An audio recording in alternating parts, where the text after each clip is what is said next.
Bab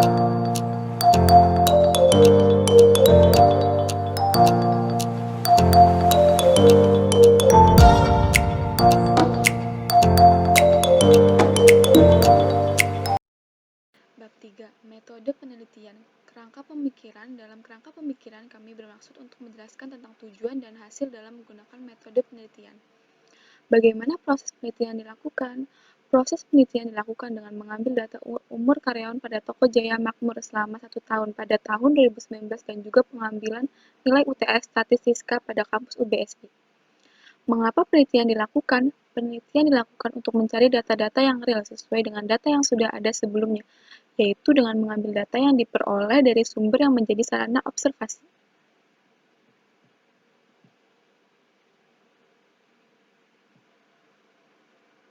Apa yang akan diperoleh dari penelitian tersebut? Yang akan diperoleh dari penelitian ini adalah mengetahui nilai statistik dari kasus penelitian tersebut.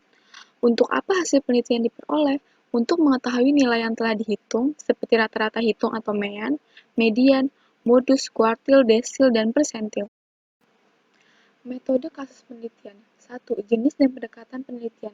Jenis penelitian yang dilakukan adalah penelitian ukuran gejala data pusat yang dikelompokkan dan menggunakan metode penelitian kuantitatif yang diartikan suatu proses menemukan pengetahuan yang menggunakan data berupa angka sebagai alat menganalisis keterangan mengenai apa yang ingin diketahui. Menurut Kasiran dalam bukunya Metodologi Penelitian Kualitatif dan Kuantitatif. Dalam penelitian ini membahas mengenai ukuran gejala data pusat yang dikelompokkan pada toko Jaya Makmur pada tahun 2019 dan nilai UTS pada mata kuliah Statistika.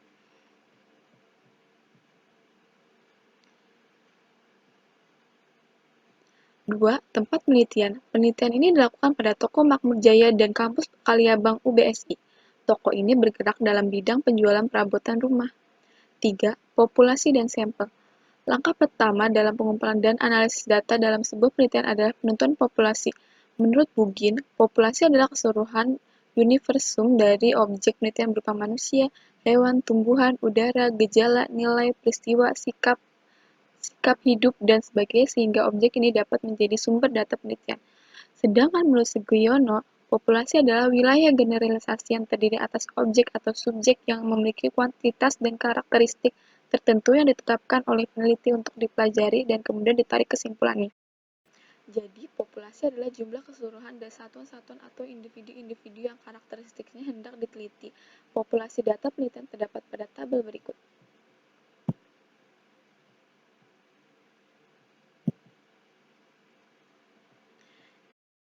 Dan ini adalah data karyawan pada toko Jaya Makmur pada tahun 2019. Umur 18-21 jumlah karyawan 10. Umur 22-25 jumlah karyawan 14. Umur 26-29 jumlah karyawan 7. Umur 30-34 jumlah karyawan 5. Jumlah keseluruhan karyawan adalah 36. Sampel. Menurut Ari Kunto tahun 2003 dalam Ridwan dan Kuncoro, sampel adalah bagian dari populasi sebagian atau wakil teliti. Pengertian lain sampel adalah sebagian dari jumlah dan karakteristik yang dimiliki oleh populasi tersebut. Menurut Sugiono, sampel adalah bagian dari populasi yang mempunyai ciri-ciri atau keadaan tertentu yang akan diteliti. Karena tidak semua data dan informasi akan diproses dan tidak semua orang akan diteliti melainkan cukup dengan menggunakan sampel. Menurut Nasution dalam Ridwan dan Kuncoro, berpendapat bahwa mutu penelitian tidak selalu ditentukan oleh besarnya sampel, akan tetapi oleh kokohnya dasar-dasar teorinya, oleh desain penelitiannya, serta mutu pelaksanaan dan pengelolaannya. Sampel mempunyai beberapa jenis pengambilan sampel, yaitu: pertama, random sederhana atau simple random sampling adalah pengambilan sampel secara acak sehingga setiap anggota populasi mempunyai kesempatan yang sama untuk menjadi sampel. Yang kedua, random berstrata atau stratified random sampling adalah pengambilan sampel yang populasinya dibagi-bagi menjadi beberapa bagian atau stratum.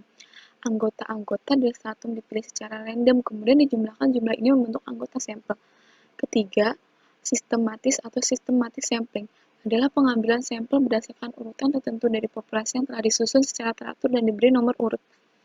Keempat, luas atau sampel kelompok atau cluster sampling adalah pengambilan sampel tidak langsung memiliki anggota populasi untuk dijadikan sampel, tetapi memilih kelompok terlebih dahulu. Yang termasuk sebagai sampel adalah anggota yang berada dalam kelompok terpilih tersebut. Pada penelitian ini, pengambilan sampel yang digunakan adalah teknik random berstrata atau stratified random sampling. Karena unsur populasi yang berkarakteristik heterogen dan heterogenitas mempunyai arti signifikan pada pencapaian tujuan peneliti. Jumlah populasi yaitu 36, dengan tingkat kesalahan sebesar 5%.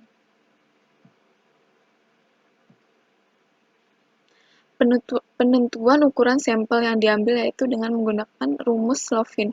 Rumus Slovin untuk mendapatkan banyaknya sampel dalam survei yang bertujuan untuk mengestimasi proporsi, dan kita tidak mengetahui perkiraan dari proporsi populasi tersebut. Bentuk dari rumus Slovin adalah N sama dengan N per 1 plus NE pangkat 2.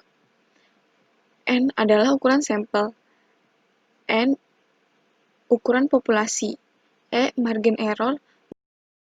Dari data populasi yang sudah tersedia, maka jumlah sampel adalah N sama dengan N per 1 ditambah NE pangkat 2 sama dengan 36 per 1 ditambah 36 dalam kurung 0,05 pangkat 2 sama dengan 36 per 1 ditambah 36 dalam kurung 0,0025 sama dengan 36 per 1 ditambah 0,09 sama dengan 36 per 1,09 sama dengan 33,027 atau 33.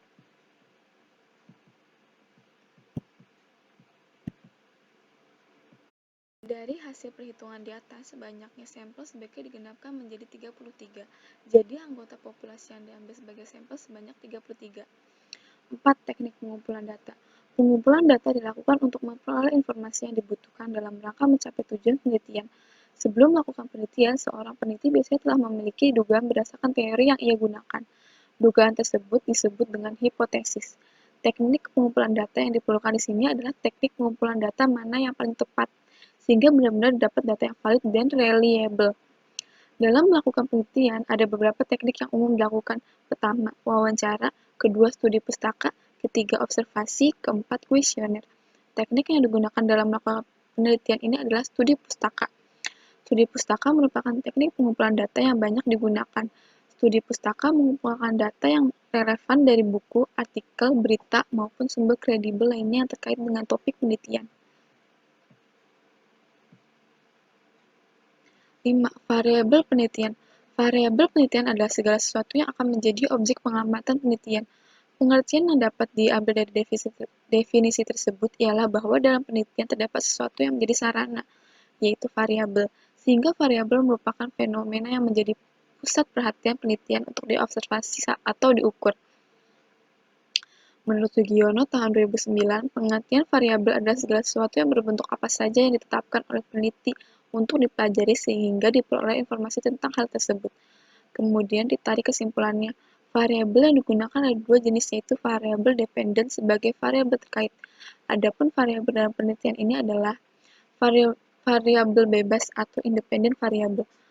Variabel bebas adalah variabel yang menentukan arah atau perubahan tertentu pada variabel terikat, sementara variabel bebas berada pada posisi yang lepas dari pengaruh. Dalam penelitian ini, yang menjadi variabel bebas adalah umur. Variabel terikat atau dependent variable. Variabel terikat adalah variabel yang dipengaruhi oleh variabel bebas. Dalam penelitian ini, yang menjadi variabel terikat adalah jumlah karyawan. 6. Pembagian data menurut sifatnya. Pembagian data dalam melakukan penelitian ini menggunakan pembagian data menurut sifatnya.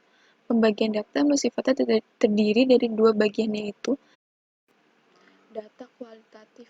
Data kualitatif adalah data yang disajikan bukan dalam bentuk angka, misalnya agama, jenis kelamin, daerah, suku bangsa, pangkat pegawai, jabatan pegawai, dan sebagainya. Data kuantitatif. Data kuantitatif adalah data yang disajikan dalam bentuk angka. Sifat pembagian data yang digunakan dalam melakukan penelitian ini adalah sifat data kuantitatif. Sifat ini digunakan karena data yang digunakan dalam penelitian ini menggunakan angka. 7. Pembagian data menurut waktunya. Data silang atau cross-section.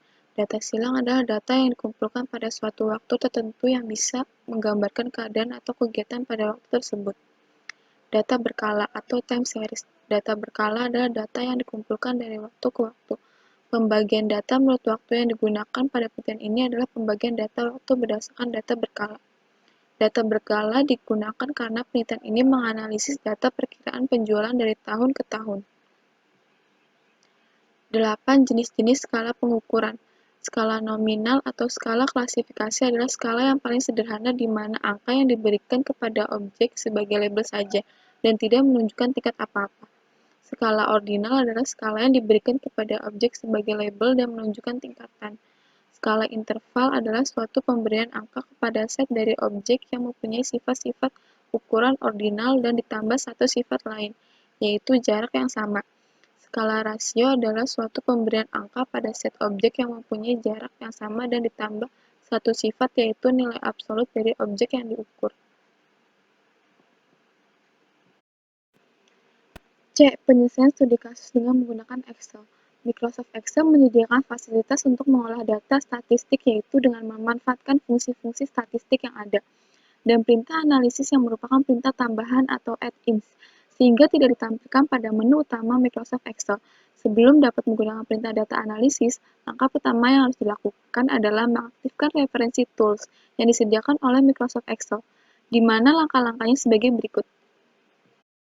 Aktifkan program Microsoft Excel sehingga terdapat worksheet kosong. Klik Office button Microsoft Excel yang berada di ujung kiri atas jendela utama. Klik menu Excel Option.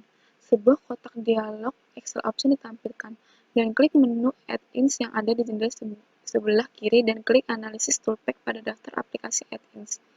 Klik tombol Go, dan sebuah kotak dialog Add-ins ditampilkan. Berikan tanda cek pada kotak cek Analysis Toolpack. Klik tombol OK dan tunggu beberapa saat proses instalasi berakhir. Kini dalam ribbon data akan muncul menu baru data analisis, yang bila ditekan akan memunculkan kotak dialog pilihan untuk melakukan kalkulasi statistika. Beberapa langkah yang dapat dilakukan dalam melakukan analisis data statistik adalah sebagai berikut. Dari menu utama Microsoft Excel, klik menu data dan pilih menu data analisis. Pilih menu deskriptif statistik lalu klik OK. Klik button pada input range dan masukkan data batas atas kelas ke dalam kolom input range dengan cara memblok data tersebut. Klik button output range dan tempatkan pointer pada tempat yang kosong. Pilih summary statistik dan klik OK.